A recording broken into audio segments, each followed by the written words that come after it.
어느 날 혼자 버스를 기다리고 있었는데 한 남자가 와서 말을 걸었다. 길을 묻기 위해 나에게 말을 건 그는 외국인이었는데 생각보다 한국말을 잘했다.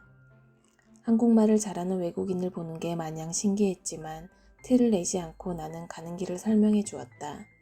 그 남자는 버스를 기다리기 위해 내 옆에 앉았다. 잠시 후 그냥 기다리기 지루했는지 나에게 말을 걸기 시작했다. 처음에는 외국인과 대화하는 것이 마냥 신기해서 대화를 시작한 것이지만 계속되는 대화에 그 남자를 다시 찬찬히 보게 되었다. 생각보다 잘생긴 얼굴, 왠지 모를 매력에 자꾸 빠져들기 시작했다. 그래서인지 첫인상이 무척 좋게 느껴졌다. 얘기를 계속하면서 서로의 공통점을 발견하기 시작했고 그때부터는 대화가 더 재미있게 느껴졌다. 그렇게 우리는 시간 가는 줄 모르고 대화를 계속했고 어느덧 서로에게 끌리기 시작했다. 이렇게 우리의 만남은 시작되었고 행복한 시간은 계속 이어졌다. 서로가 너무 좋아지기 시작할 무렵이었다. 지금은 남자친구가 된 그와 카페에서 만나 이런저런 얘기를 나누었다. 이야기를 하던 중 나는 우연히 친한 친구의 사연을 말하기 시작했다. 내 친구의 남자친구가 본인과 자주 만나지 않고 남자친구의 친구들과 더 자주 만나는 것을 얘기했다. 남자친구의 친구들 중에는 여사친도 있었고 특히 여사친과 둘이서 따로 만나는 일이 잦아졌다고 했다. 그것을 안 내 친구는 너무 불안하지만 어떻게 하면 좋을지 모르겠다고 했다. 그래서 나는 내 친구에게 친구들을 만나는 것은 좋지만 여사친을 따로 만나는 것은 싫다고 말하라고 조언을 해줬다고 했다.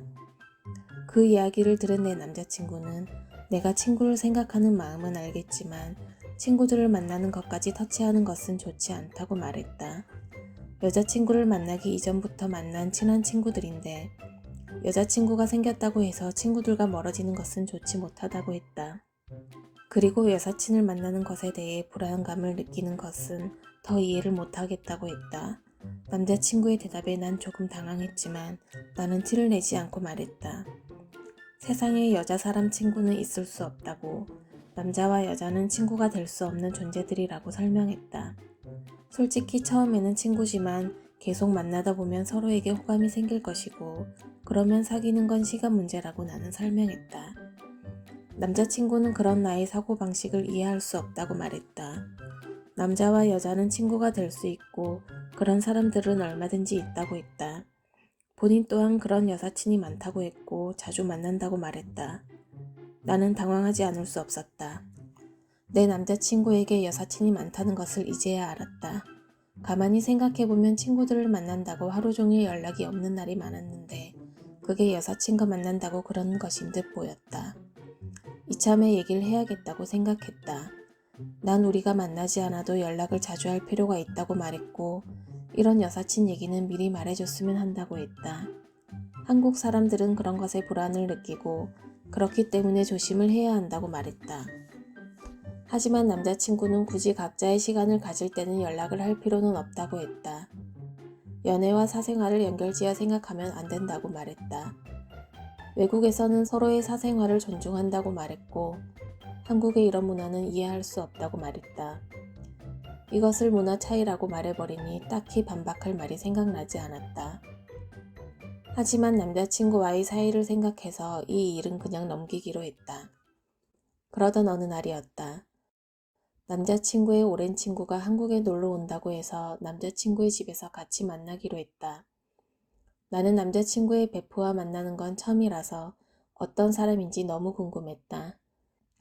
이런 궁금함을 가슴에 안고 남자친구 집으로 갔다. 남자친구 집에 도착하여 초인종을 눌렀다. 그런데 웬 여자가 나오는 것이었다. 여자는 금발에 파란 눈을 가진 외국인이었고 미인이었다. 그녀는 당황하지 않고 나를 집 안으로 안내했다. 나는 놀란 마음을 뒤로 한 채 안으로 들어갔다. 그녀는 남자친구와 어릴 적부터 친하게 지낸 베프였다. 베프라고 해서 난 남자라고 생각했는데 그게 아니었던 것이다. 기분은 좋지 않았지만 이 만남을 즐거워하는 남자친구를 생각하며 애써 내색하지 않았고 그렇게 세 명이서 술을 마시면서 이야기를 했다. 그렇게 한동안 우리는 같이 놀았고 남자친구가 술을 더 사러 잠깐 자리를 비웠다. 외국인 여자와 단둘이 있는 것이 조금은 불편했지만 시간이 지나도 돌아오지 않는 남자친구 때문에 그녀에게 이것저것 질문을 했다. 얼마쯤 한국에 있을 거냐, 어디로 놀러 갈 거냐 등등의 가벼운 것을 물어보았고 한국에 있을 동안 어디서 지낼 거냐고 물었다. 여자는 당연하다는 듯이 남자친구의 집에 머물 거라고 했고 남자친구와 같이 여행하기로 했다고 말했다. 여자의 대답에 난 당황스러웠다. 여자와 남자가 같이 자고 여행을 한다는 생각에 어찌 말해야 할지 몰랐다. 그녀는 계속 말을 이어갔다. 남자친구와 옛날부터 친한 사이였고 같이 배낭여행도 많이 다녔다고 했다. 그녀는 남자친구와 여행 간 에피소드를 계속 얘기했지만 난 더 이상 들리지가 않았다.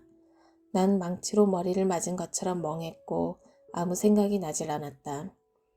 술을 사러 간 남자친구가 돌아왔고 난 남자친구를 따로 불러 말했다. 그녀와 같이 이 집에서 자고 여행 다니는 것은 안 된다고 말했다. 한국에서 여사친을 만나는 것도 모자라 외국 여사친을 불러 만나야 되냐고 말했다. 남자친구는 어릴 적부터 알던 친구라 가족 같은 사이라고 설명했다.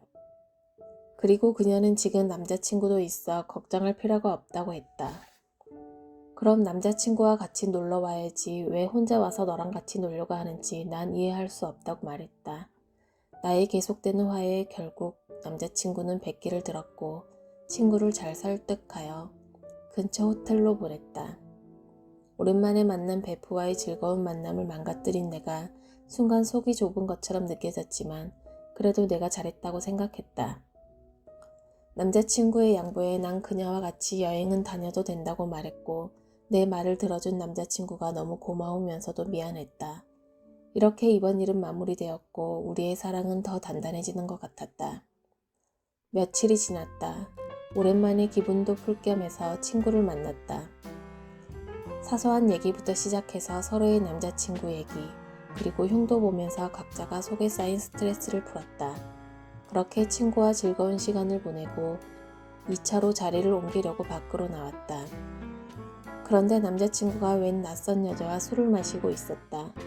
불안한 마음을 뒤로한 채 남자친구에게 다가갔다. 남자친구는 나를 보고는 아무렇지도 않게 그녀를 소개해줬고 난 그런 남자친구를 밖으로 잠깐 불러 얘기했다. 나는 남자친구에게 얘기도 없이 여자와 술을 마시러 나오는 것에 대해 따지기 시작했다. 최소한 나에게 미리 말을 해줘야 한다고 말했다. 그런 나의 불만을 남자친구는 이해하지 못하는 표정이었고 남자친구는 이 상황이 뭐가 잘못됐는지 모르겠다며 나에게 따지기 시작했다. 본인이 어디까지 배려를 해야 내가 만족할 거냐며 불만을 얘기했고 지난 베프일까지 다시 꺼내 얘기했다. 난 너무 당황스러웠다. 낯선 여자와 얘기도 없이 만나는 것이 바람을 피우는 거와 다를 것이 없다고 설명을 했다.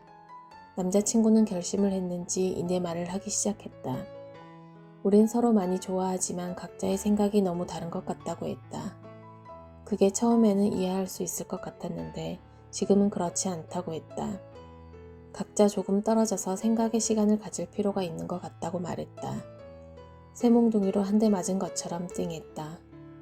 어디서부터 잘못된 건지 모르겠다. 내가 이상한 건지 아니면 이 남자가 이상한 건지 누구의 생각이 맞는 건지 모르겠다. 난 이 남자를 많이 좋아하는데 이 남자는 나와 같지 않다는 생각이 나를 자꾸 아프게 한다. 전 어떻게 하는 게 좋을까요? 전 아직 헤어지기 싫은데.